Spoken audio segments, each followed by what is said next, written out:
Welcome to Just a Taste, a place to season your soul. Thank you for joining us today at Panim Ministries as we take a look today at living from a place of victory.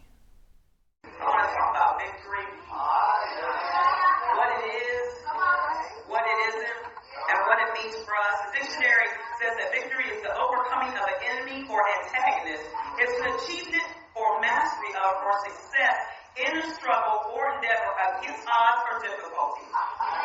Victory, what it is, a coveted prize. We hear about it all over. People desire for it, they hope for it, they pray for it. But what does it mean in terms of being a Christian? We've heard the sermons, we've heard the songs, and so on. It should have been ingrained in us by now, but many times we as Christians are living less than victorious lives. It can't possibly be the cars, the money, or the houses, because we see that many have that, and they still are not living victorious lives. The entertainment world is full of people with fame and money, and all the possessions that money can buy, but we see they're still living less than victorious lives.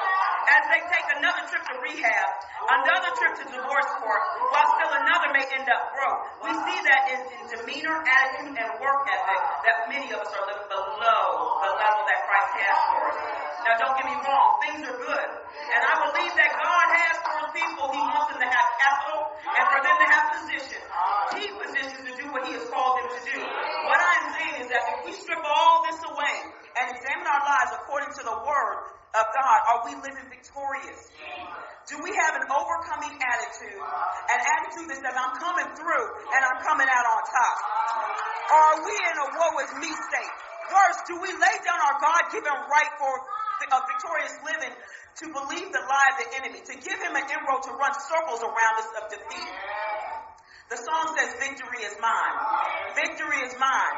Victory today is mine. I told Satan to get thee behind. Victory today is mine.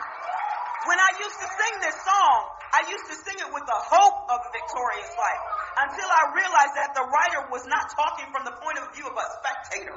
He or she was making a declaratory statement. Victory is mine. It belongs to me. Satan, you have no business here. No right, no access. Just get back.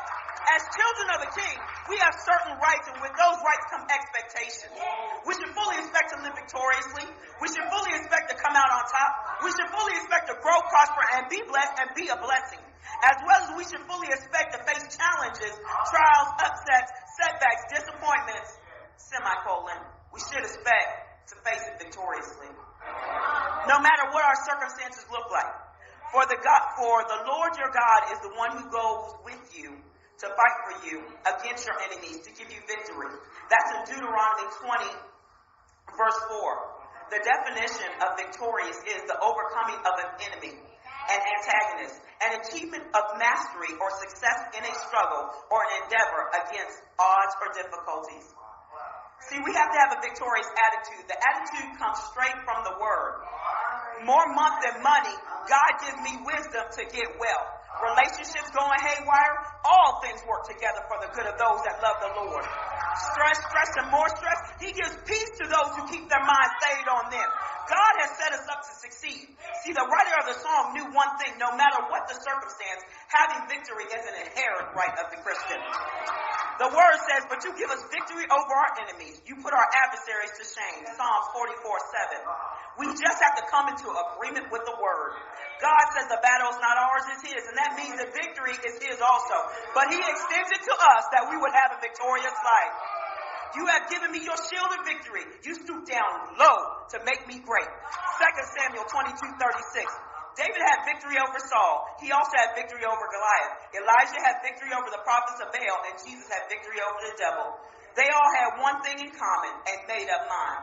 They knew the word, and they were willing to stand for it. It meant that facing their situations with the word. Use the word of God as your measuring stick. Standing on the word of God. Having a made-up mind to succeed and live victoriously. Believe in God. Trust, and more trust. They did not get to these situations and then start praying. They were already prayed up. They already had a victorious attitude. They already had a victorious mindset. And they already knew that they served an unstoppable, unbeatable, victorious God. I do not trust in my bow. My sword does not bring me victory. But you give us victory over our enemies. You put our adversaries to shame. Psalms 44, 6 and 7. Live a victorious life with a victorious attitude, with a victorious heart. It's all right. It's not an option for Christians to live any other way but victorious.